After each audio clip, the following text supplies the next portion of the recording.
Bienvenue dans cet épisode de Créateurs d'impact. Aujourd'hui, cap sur les océans, avec Thierry Boussion et son entreprise Uniboat. Imaginez des bateaux qui ne finissent plus abandonnés sur les plages ou enfouis sous terre, mais qui retrouvent une nouvelle vie, plus durable et plus verte. C'est l'idée derrière Uniboat, prolonger la vie des bateaux en les reconditionnant et en intégrant des technologies innovantes pour minimiser leur impact environnemental. Une aventure qui allie passion de la mer et engagement pour la planète. Les navires ont une durée de vie de 40 ans, mais combien de temps passe-t-il réellement en mer ? Comment Thierry a eu l'idée de faire passer l'allongement de la durée de vie d'un bateau de plaisance par la case économie circulaire ? Quels nouveaux modèles de partage et de co-navigation peuvent permettre demain d'aller encore plus loin ? Thierry Boussion nous répond en nous embarquant dans les coulisses de Uniboat. Uniboat est né il y a un peu plus de 2 ans à Batte-sur-Mer, près de la Baule, en Loire-Atlantique. Ce projet représente pour Thierry Boussion l'alliance parfaite de ses deux passions, la mer et l'engagement environnemental. Ancien skipper aux Antilles et passionné de plaisance, il a voulu combiner cette expérience avec son expertise professionnelle. Il a dirigé une agence de communication dédiée à l'accompagnement d'industries en matière d'impact environnemental et social positif. C'est ainsi qu'est né Uniboat. En fait, l'idée est venue d'associer une réflexion autour de la plaisance et de constater qu'en fait, on consommait le bateau, mais on n'avait pas forcément d'action engagée sur l'allongement de la vie des bateaux, le reconditionnement des bateaux, à l'instar de ce qui se fait dans le téléphone ou le vélo. Et donc, on a mené une petite analyse du marché, enfin même une sérieuse analyse du marché de la plaisance, et on a constaté qu'en fait, un bateau avait une durée de vie de 40 ans, un bateau de plaisance construit en fibre de verre, et que sur 40 ans, il avait un usage de à peine 2 ans, entre 1 et 2 ans.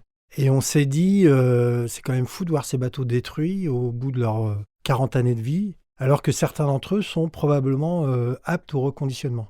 Et plutôt que simplement de dire, on va récupérer la coque et on va la reconditionner, on s'est dit, on va reconditionner la coque, mais on va y intégrer la notion d'économie circulaire.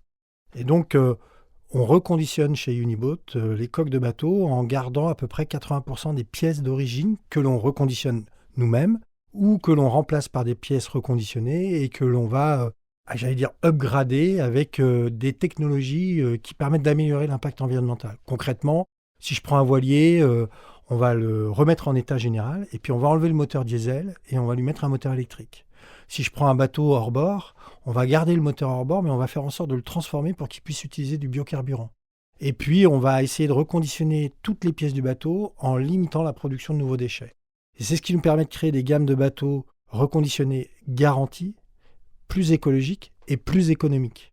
Donc ça, c'est hyper intéressant parce que ça correspond aussi, au standard moyen du plaisancier moyen qui veut chercher un bateau, mais qui ne veut pas non plus se ruiner sur un bateau neuf qui offre d'autres avantages, mais surtout des budgets beaucoup plus élevés.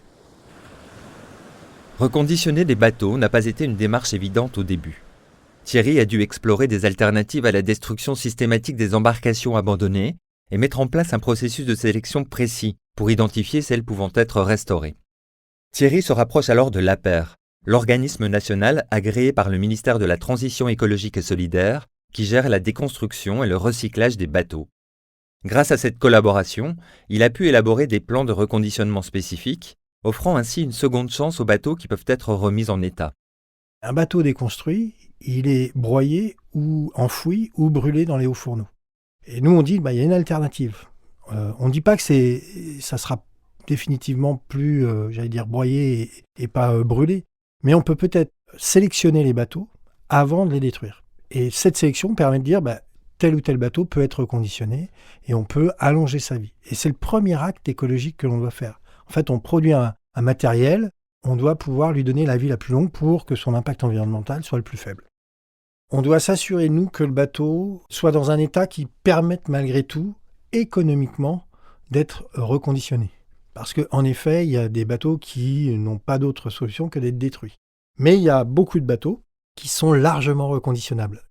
On est attentif sur l'état du bateau, parce qu'il y a aussi beaucoup de bateaux que j'oriente vers l'APER en disant « Je suis désolé, ce bateau ne peut pas être reconditionné, il est amené à être détruit, il faut que vous l'envoyiez. » Après, on a un écosystème qu'on a mis en place autour de nous, des partenaires, et je pense notamment à la recyclerie maritime au Croisic. C'est des gens à qui j'ai donné des coques de bateaux et qui vont les transformer en mobilier urbain. Donc, on a essayé de trouver à chaque fois une solution avant d'arriver à cette finalité qu'est la déconstruction. Mais il y a des bateaux qui continueront d'être déconstruits, ça c'est certain. Chez Uniboat, l'économie circulaire et le partage sont des valeurs fondamentales. Mais Thierry ambitionne d'aller encore plus loin. Au-delà de l'impact écologique, il souhaite sensibiliser les plaisanciers à de nouvelles pratiques et mise sur des modèles de partage et de co-navigation où l'expérience nautique devient plus accessible, durable et collective. Comment ces valeurs d'économie circulaire et de partage influencent-elles son projet ? En fait, nous, on a un domaine d'activité stratégique qui est le reconditionnement, mais on est aussi hyper attentif aux nouveaux usages, à comment accompagner le plaisancier dans son utilisation du bateau. Est-ce que demain, le plaisancier est forcément propriétaire de sa coque ? Peut-être pas. Peut-être qu'il peut partager son bateau à plusieurs, peut-être que c'est un propriétaire qui accepte de louer son bateau à l'année à plusieurs locataires. Il y a plein de solutions à imaginer qu'on doit co-construire avec les plaisanciers et c'est ce sur quoi on travaille en parallèle de notre approche. Il y a plein d'initiatives qui sont en train de se mettre en place. Ce qu'il faut, c'est, acculturer le plaisancier au fait d'accepter de pouvoir partager son bateau. On a une culture très ancrée sur la propriété du bateau en France, mais la nouvelle génération qui arrive avec une expertise du partage du bien qu'on pourrait dire inutile, parce qu'un bateau, ça n'a rien d'essentiel, et qui, me semble, peut capter l'intérêt des futurs plaisanciers. Le reconditionnement du bateau s'inspire du reconditionnement des voitures, des vélos, des téléphones, des smartphones, et l'idée, c'est d'aller encore un peu plus loin et de se dire on pourra peut-être partager cet usage. Aujourd'hui, Uniboat reconditionne entre 10 et 15 bateaux par an. Mais Thierry vise bien plus haut. Son ambition est de dépasser la centaine de bateaux reconditionnés chaque année et d'atteindre, d'ici 2035, 5% du marché de l'occasion, soit environ 7000 ventes par an. Avec une demande en forte croissance, Thierry est persuadé que Uniboat a les moyens de répondre à ce besoin. Quels sont les signaux qui lui permettent de croire en la réussite de son projet ? On est une jeune start-up, on n'a que 2 ans. Notre objectif, c'est de passer d'un statut de chantier expérimental à une industrie. Donc aujourd'hui, on est 8 personnes. On était il y a encore quelques mois que 3. Et on double notre chiffre d'affaires par 2 quasiment chaque année, mais on est encore dans une dynamique de croissance et de recherche de fonds. Tous les bateaux que l'on reconditionne ont un objectif d'être revendus, soit à des particuliers, soit à des professionnels de la location, soit à des professionnels divers. On est convaincu qu'il y a une attente, puisqu'on voit bien aujourd'hui, on a un niveau de demande qui est relativement élevé et une capacité de production qui ne peut pas suivre aujourd'hui. Donc on est dans cette démarche de vouloir grandir pour répondre à cette demande. En 2022, Uniboat a reçu le prix Coup de cœur Enterprise de Generali. Comment cette reconnaissance a-t-elle impacté Thierry et son équipe ? Et en quoi ce prix influence-t-il les perspectives de développement de Uniboat ? Alors, c'est une bonne surprise parce que je vais être très honnête, c'est notre courtier en assurance qui a candidaté pour nous. Il m'a dit, écoute, il y a une remise de prix, un concours, je pense que c'est intéressant que vous y candidatiez. Donc, on lui a construit un dossier qu'on lui a transmis. Et on a eu cette bonne surprise d'avoir le prix Coup de cœur Generali. C'est l'occasion de mettre en lumière Uniboat, de mettre l'action du reconditionnement dans la filière nautisme, qui me semble hyper importante.